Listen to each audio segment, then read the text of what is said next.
Chapter 65, Isux Lake.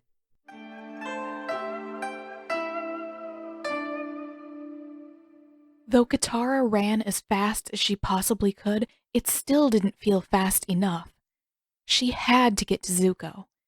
She had to get him out of there, to take him somewhere else, somewhere safe before the ice collapsed beneath him. But no matter how fast she moved, the lake just felt so far away. Too far away. She was terrified. She couldn't deny that if she tried. There were quite a large number of waterbenders, probably 20 or 30 at least, gathered by the southwestern side of the lake when Katara approached from the east, and her breath caught in her throat. It didn't look like they'd started quite yet, but it couldn't be long now. Acting purely on instinct, Katara drew a bit of water up from the path behind her and swung it forward, shattering it into mist. By the time that her feet met the ice, she was entirely enclosed in mist, hopefully invisible to the waterbenders on the far side of the lake, and hopefully silent enough not to alert them to Zuko's hiding place. "Zuko!" she called when she drew nearer to the pit, torn between the edge to shout to hurry him along and the knowledge that raising her voice too high would inevitably draw attention their way.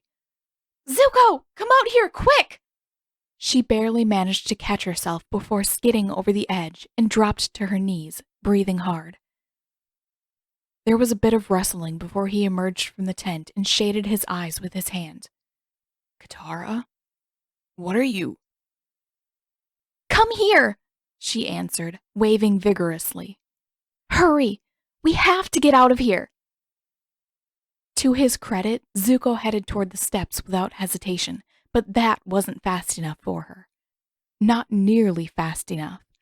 With all the adrenaline still rushing through her veins, Katara pushed back to her feet, pulled a substantial amount of water from the walls of the pit, wrapped it tight around Zuko's middle, and hauled him up to the lake's surface.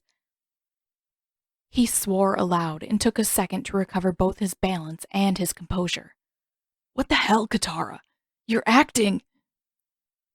She grabbed his hand before he could go on. "They're draining the lake! We have to get out of here now!" His brow furrowed as he looked deep into her eyes. "What are you talking?" He turned ever so slightly, squinting through the dissipating mist, and his eyes widened when they landed on the far lake shore. Katara glanced that way as well. Though the details were indistinct, the group of waterbenders appearing as little more than dark smudges against the snow, it seemed that they were beginning to move. Then, just as she'd feared, the ice began to shudder and crack, louder at the far end of the lake. Wordless, she tugged on his hand, spinning back toward the southeast and cloaking them both in heavy mist once again before they began to run. Though Zuko's stride was longer than hers, though he could easily have left her behind, Zuko never once allowed his grip on her hand to falter. Which was probably a good thing. Katara had already run far enough that she could no longer feel her legs. She couldn't slow down, not even if she wanted to, not even for an instant, and somehow Zuko's hand made her pace and her progress across the ice feel steadier. He pulled her along, only half a step ahead as the cracking sound deepened, growing closer and closer behind them. Almost there. Almost there. Almost there. They were only 50 or so paces from shore. If they could just make it that far before the cracking caught up to them, they would be okay. Katara could take Zuko somewhere. It wasn't dark enough to take him into the city yet, but that wouldn't be too much longer. Until then, she could figure something out. Some place to go with him, to keep him safe and out of sight until after sunset. They just had to make it to shore first. Behind them, the cracking grew almost deafening, and the ice began to shake worse than before, slowing their progress as it pitched beneath their feet. Zuko looked back over his shoulder as he ran, and after he briefly met Katara's gaze, his eyes flicked to the side and over her shoulder.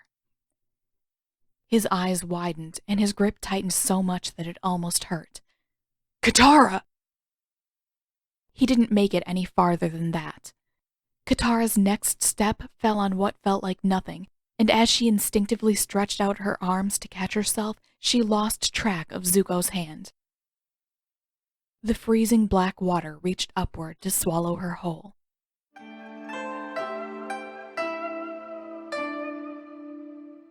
The sheer force of the cold was enough to knock all the breath from his lungs and to drive any other thoughts from his mind. It was too cold. Cold enough that everything hurt, from his fingertips straight through to his core. When Zuko managed to surface, he wasn't sure how his head broke through into the air with his limbs half numb, half burning with cold like this. He found himself gasping and choking for air. And even after his lungs refilled, it took all his effort to expel enough air to take another breath. "Breathe normally," he ordered himself. "Breathe and give your firebending some fuel, or you're going to freeze to death.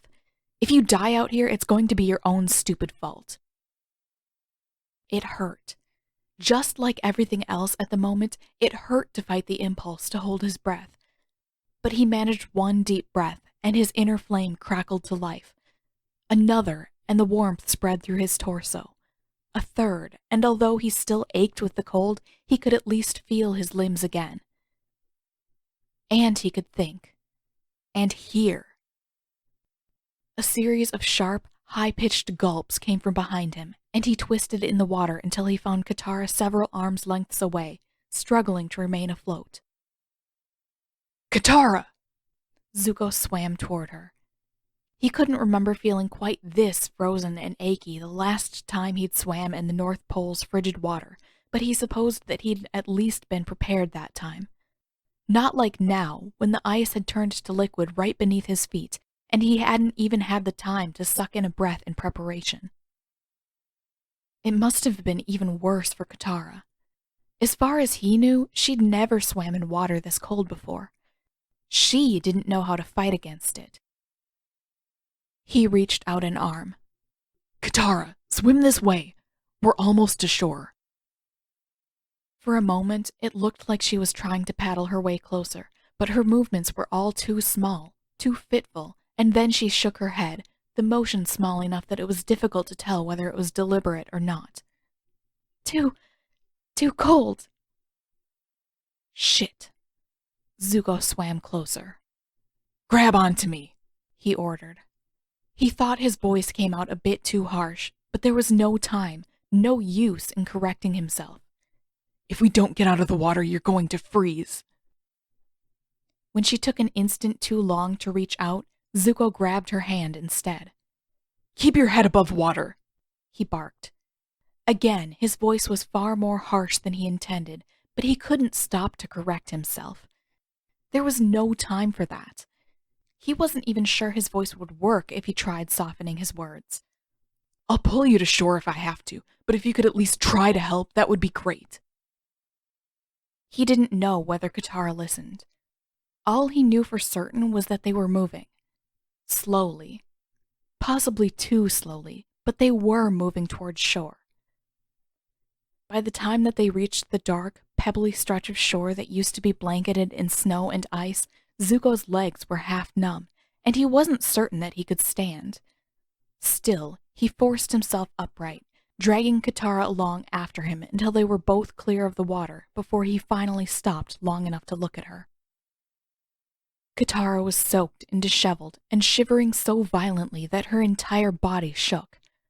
Her lips had begun to take on a faint, grayish hue, and although the loops of hair that usually framed her face had come undone and hung in near black streaks across her cheeks, she made no effort to push them away.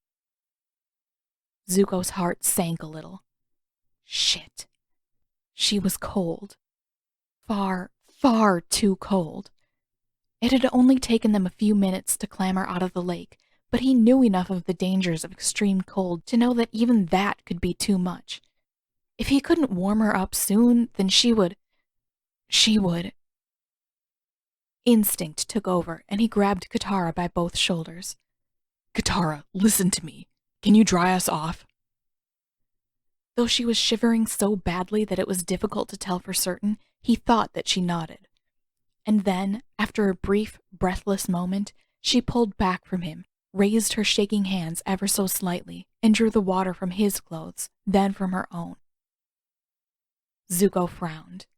He could still feel dampness around his collar and in all the creases of his clothes. Worse, he was fairly certain that she'd done an even less thorough job on her own clothes. He was just about to tell her to try again, on her own clothes anyway. He would be fine just like this, when she wrapped her arms tight around herself and staggered into his side. Then, rather than pulling away when she realized her mistake, she pressed even harder against him. We have to hide you. What? Zuko grabbed her shoulders again, pushing her far enough back so that he could meet her eyes. No, we don't. Not right now. You need to warm yourself up first. I can't. He could feel his own voice rising, taking on a more frantic edge. Of course you can. You're the Avatar. You can do anything. You can firebend. I don't know how. She was leaning forward again, like she was desperate for what little warmth he could afford her. She probably was. And as willing as Zuko was to try, he knew that it couldn't possibly be enough. He was struggling just to warm himself back up. Then... His mouth was dry, but he only hesitated for an instant. Then I'll show you. Here. He grabbed both of her hands and pressed one flat against his own stomach and the other against hers. Feel that? That warmth inside of you. That's where firebending comes from. If you concentrate on it and breathe deeply, it'll expand and help you warm up. She wasn't quite looking at him, and he gave her hands a desperate squeeze. Please, Katara, you have to try. She squeezed her eyes shut, and her breathing shifted. She was trying. Hard. He could feel it, and though it was distant through the layers of her clothing and parka, he thought that he could also feel the flames flickering inside of her, trying to take hold. Please, please, please work, he begged silently. She had to get through this one way or another. She had to regain all the heat that she'd lost. She had to be okay.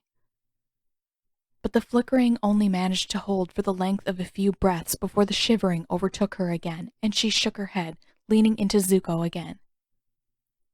I can't do it. I'm really cold, Zuko. Shit. He swallowed hard, letting his arms close around her as he pushed more energy into his own bending and searched around them. An hour ago, he might have bundled her into the tent, let her have the sleeping bag and all his blankets, then planted himself in the opening to pump the space full of heat with his bending. But now there was no tent, no sleeping bag, no blankets, just the two of them in the freezing cold, both still damp from their plunge into the lake. If she couldn't warm herself, then there was no way that he could warm the both of them. Not out here. He was having a hard enough time keeping his torso and his limbs warm. He'd lost all the feeling in both his fingers and his toes, and the aching coldness was still trying to press inward on him from the outside. Shit. He had to get her someplace safe. Someplace sheltered. Come on, he said in a harsh whisper, pulling her toward his side. He couldn't offer her much in the way of warmth, but if she stayed close, it had to be better than nothing. We're going. You can walk with me, right? You have to walk. She tried to bury her face into his side. Walk where? He had to take a slow, bracing breath before he answered. To your house. You'll be able to warm up once you're inside. Of course, there was every chance that Zuko would be spotted on the way there, that despite the clothes, someone would realize that he was a firebender.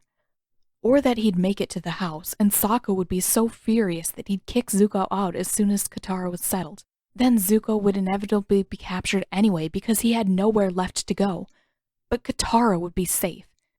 She'd have dry clothes to change into, and a fire to sit by, and that was all that really mattered.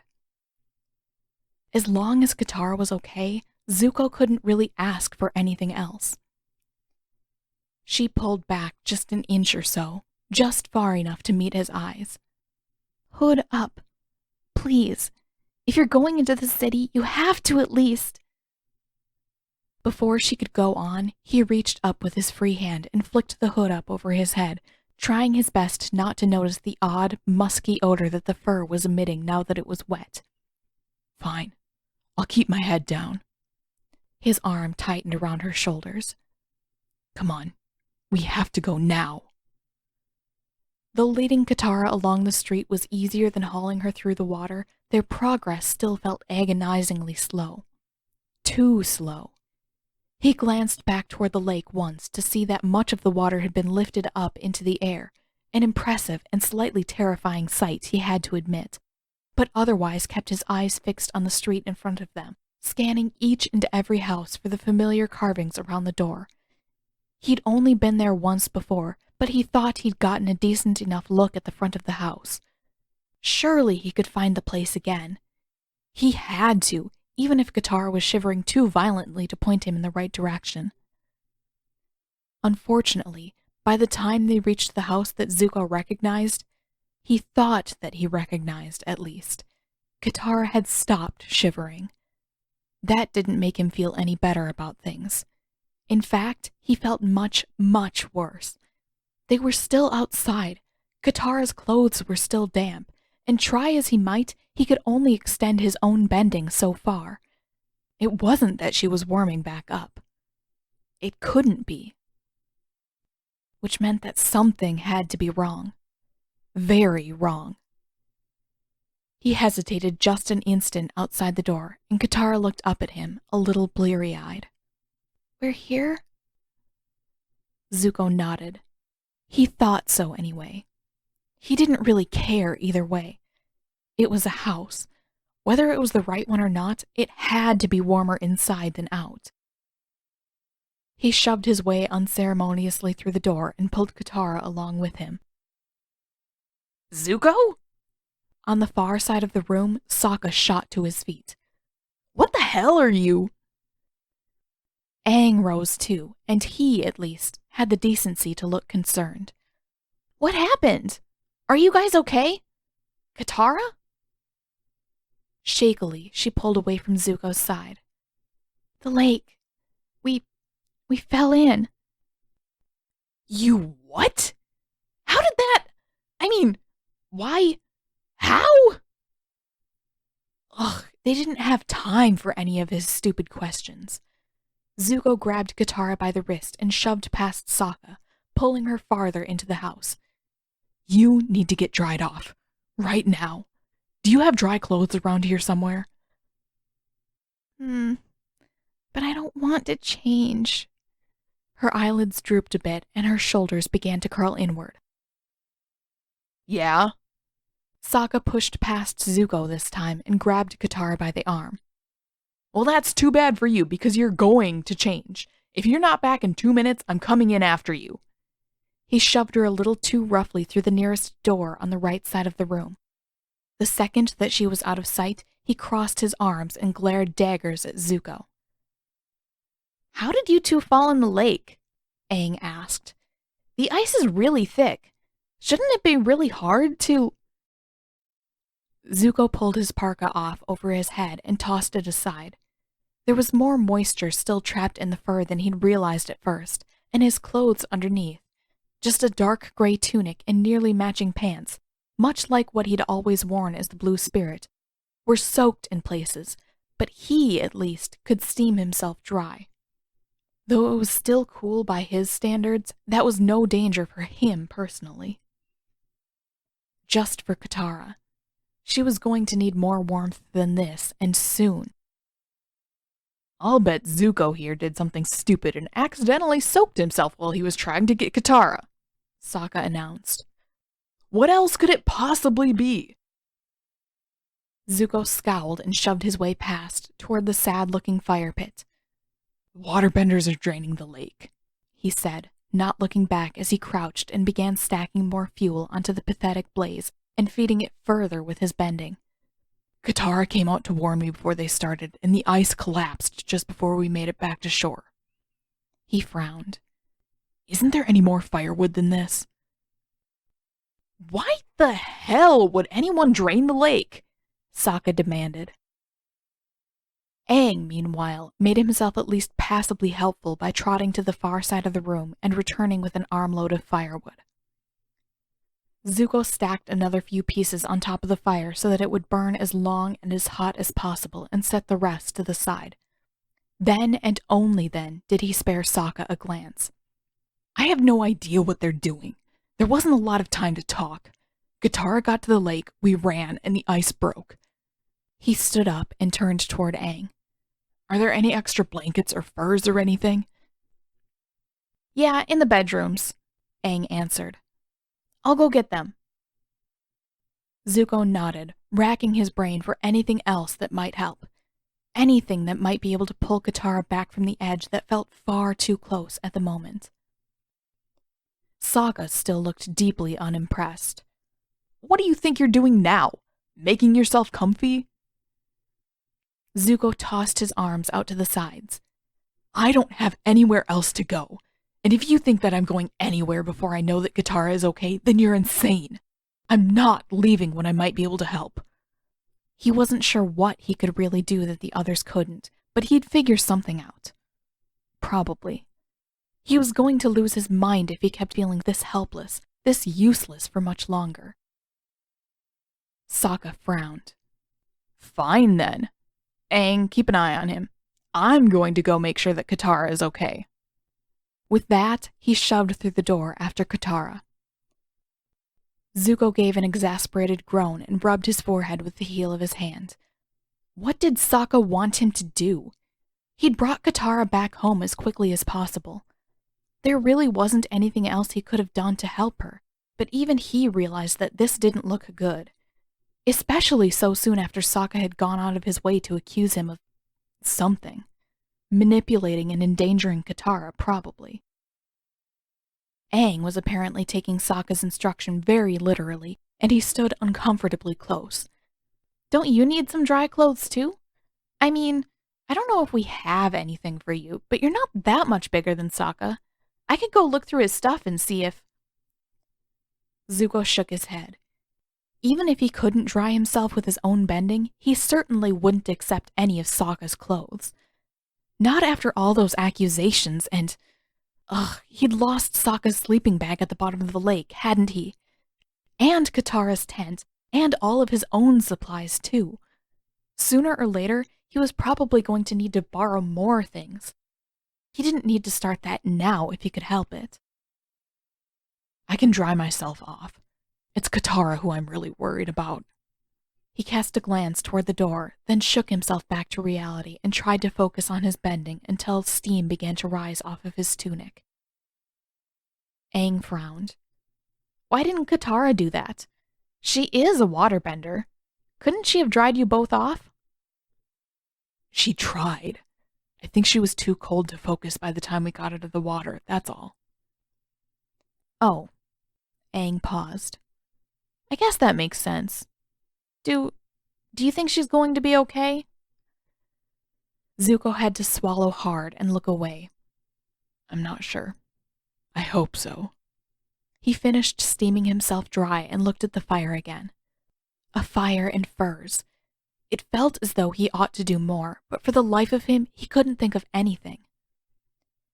Aang glanced toward Katara's room again, then gave a somewhat forced-looking smile and pointed toward the cushions around the fire.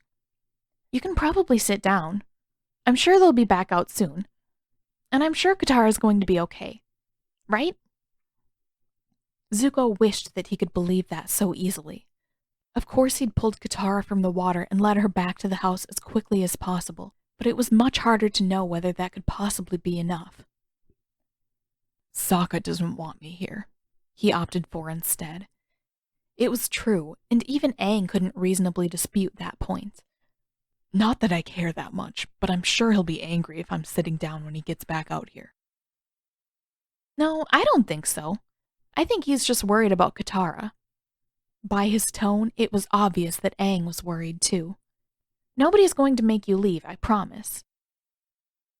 That was difficult to believe, but Zuko reminded himself that Sokka wasn't the only one who got a say in these things. Aang already seemed okay with him staying for a while, and Katara, maybe she would agree too. They weren't friends, he hadn't forgotten that part, and she didn't have any reason to hold any fondness toward him, but she hadn't minded his company recently. Maybe she'd be fine with him staying long enough to be certain that she was okay. Rather than taking a seat, he paced the length of the room a few times before turning to stand just outside Katara's door. Though it felt like an eon, the door eventually opened and Katara emerged, with Sokka practically dragging her along. "Sit by the fire," Sokka ordered. "Stop pushing," she answered, sounding groggy. Her hair was entirely loose now, hanging in half-dried curls and tangles, and she wore a fresh, dry outfit. "That's mean, Sokka." "It would be a lot meaner to leave you alone," Sokka said, pushing her straight past Zuko and over to the cushion nearest the fire. After he'd gotten her settled, a little roughly, he jabbed a finger at her. "Stay. Don't even think about leaving that spot, understood?" Her face scrunched up. It was near impossible to tell whether that was an assent or not, but she stayed put. Sokka seemed to take it as a yes, and he tossed one of the furs around her shoulders, then marched back to Katara's room, giving Zuko a glare and ramming him with his shoulder along the way. Zuko couldn't find it in himself to care. The moment that Sokka was gone, he ventured closer. "Katara?" She looked up at him, still a little bleary-eyed. Though she was at least dry now, her lips still had that odd, grayish tinge, and she hadn't begun shivering. Still, she reached out her hand toward him. "Hey, you sit here." She patted the spot beside her, her hand not fully opening. Her fingers were probably still numb, possibly frostbitten as well. "I don't want to see you freeze." It was a little difficult to breathe. Zuko came closer. He wasn't certain that he could convince himself to sit with so much nervous energy coursing through his body, but he could at least stand closer to the fire if it made her feel better. "I'm fine, Katara. I used my firebending, remember?" Her hand came up and brushed against his wrist like she wanted to grab him, but couldn't quite get her fingers to obey. "Sit, Zuko!" He obeyed. Katara gave a small nod in what looked like satisfaction, then turned to stare at the fire, her forehead creasing. "Are you okay?" Zuko asked, just barely above a whisper. This time, it was clearer than before that her thoughts were a bit muddled, a bit slow, and she took a moment before she managed to answer. "Tired. Really tired. And my hands hurt." "That's because of the cold," he told her quietly.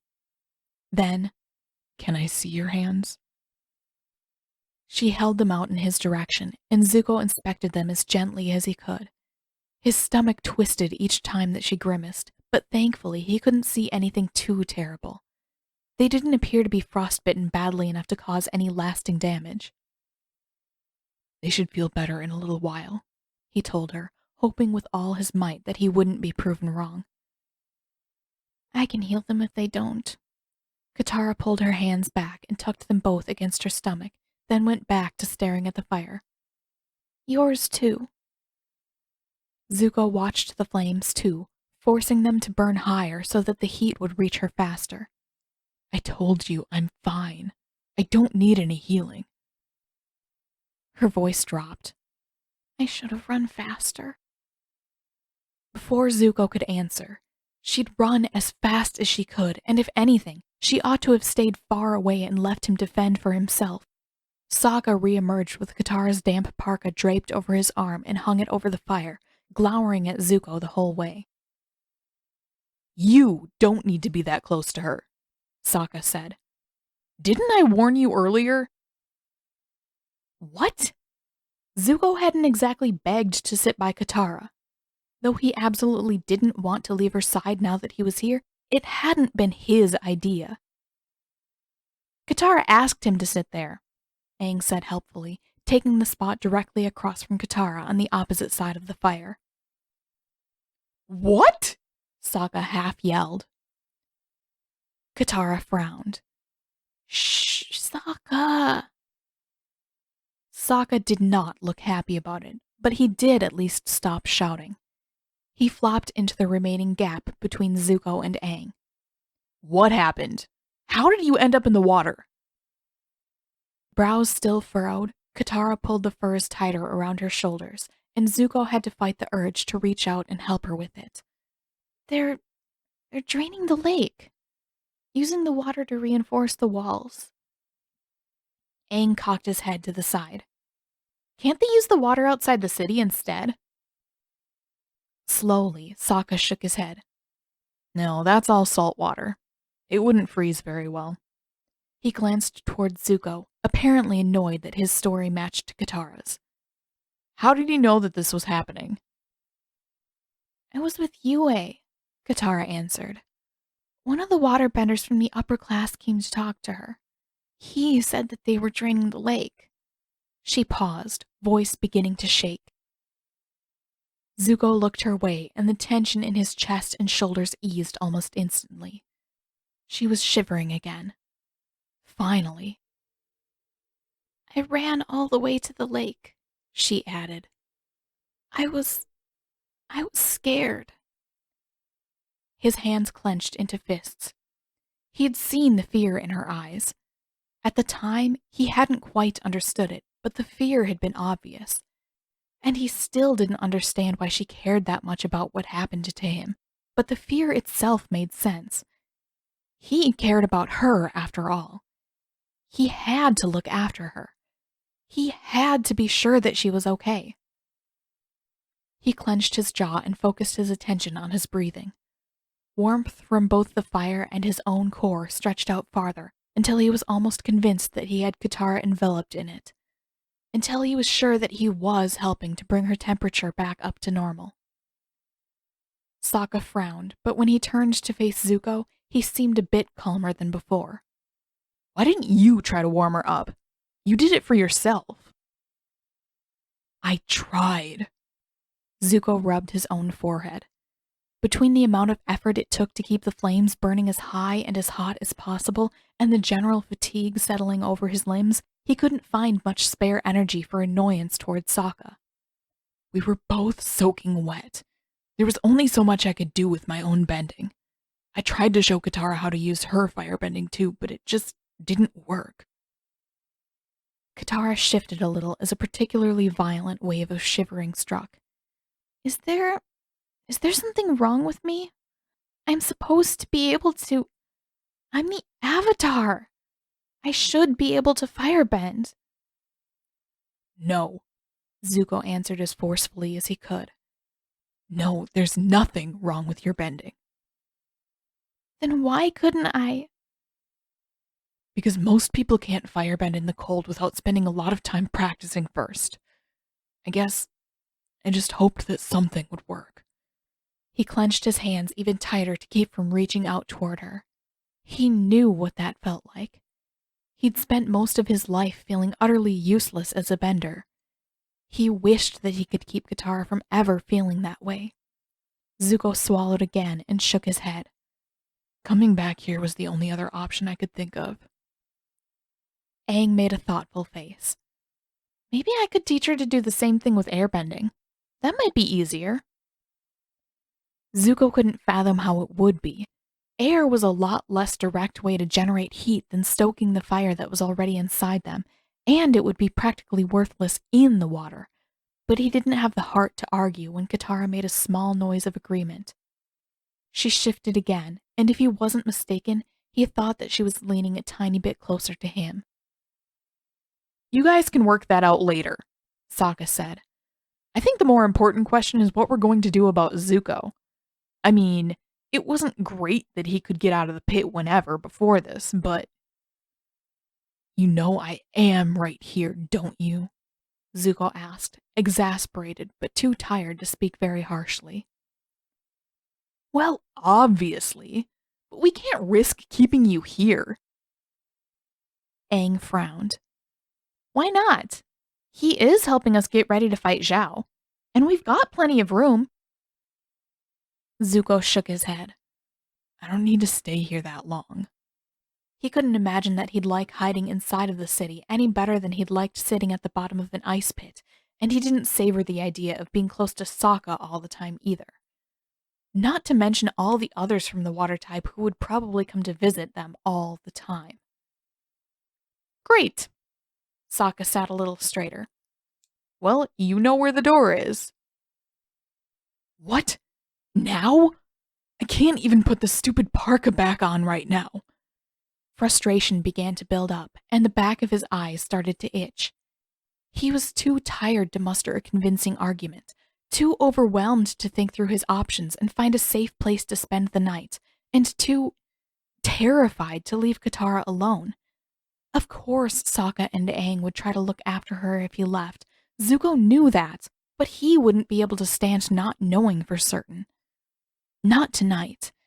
He had to stay at least until he could be certain that she was okay. Yeah, well, Yue got you the rest of the Northern Tribe clothes, right? Maybe we could get her to borrow another set until these dry out. Sokka, that sounds really mean, Aang protested. We've got to let him stay for the night at the very least. Why? Sokka asked. It's crazy dangerous to keep a Fire Nation jerk in our house, especially after everything. After what? Zuko demanded. His voice was beginning to crack. He'd been trying so hard to make things right. Katara was the one who he had to make amends to, and Katara was the one who was beginning to trust him. Why couldn't Sokka allow at least that much? After pulling her out of the water, after making sure that she got back here safe, there's nothing else I could have done. I'm trying to help. And I told you I'll believe it when I see it. What more am I supposed to do? Zuko shouted. I'm doing everything I can, and...